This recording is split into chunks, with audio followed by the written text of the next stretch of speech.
It's May 20th, and the strange side of history awaits. Today, we have a deadly accident that inspired fiction, a woman preserved for thousands of years, and a battlefield injury that changed religious history forever. Let's begin.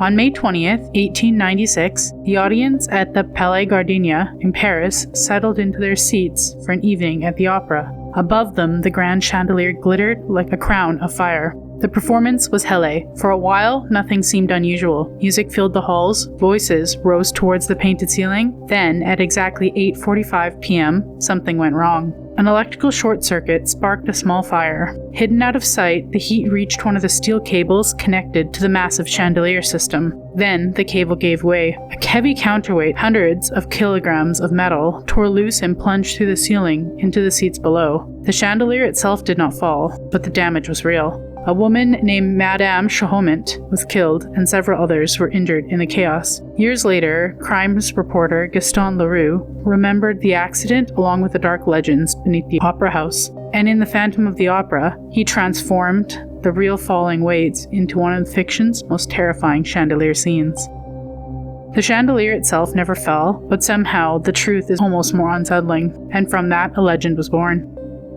On May 20th, 1943, a peat cutter working in a quiet Swedish bog uncovered something hidden beneath the earth. At first, it looked like old bones, but this was no ordinary grave.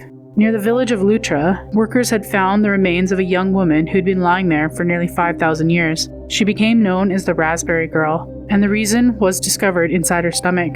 When archaeologists examined her remains, they found an astonishing amount of raspberry seeds. Not just a few, but enough to reveal final details of her life. She had died in the summer. That alone made her different. Most Scandinavian bog bodies were preserved during the cold months, when the bog's acidic water could slowly protect the dead. But this woman had entered the bog in July or August, and preservation should have been far less likely. Even stranger, there was no clear signs of a simple accident. No grave goods were found beside her, no ordinary burial, or clear explanation. Some experts believe she may have been placed there as part of a ritual, a sacrifice, or a ceremonial death long before written history reached Sweden.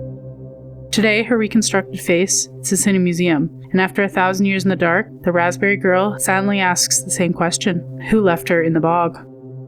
On May 20th, 1521, a cannonball struck a young soldier named Inigo Lopez de Loyola. He was a nobleman, a knight, hungry for honor and glory. Even though the Spanish defenders were badly outnumbered, he urged them not to surrender. For 6 brutal hours, they held the citadel against the French. Then the shot came.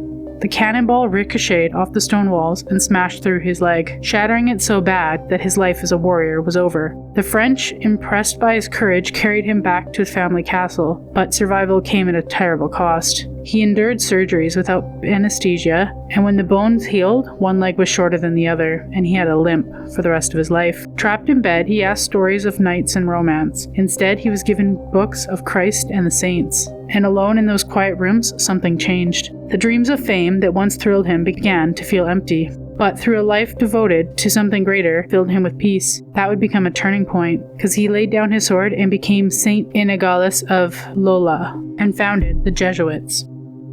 One cannonball ended his dreams of glory, but accidentally created a man whose influence would spread across the world.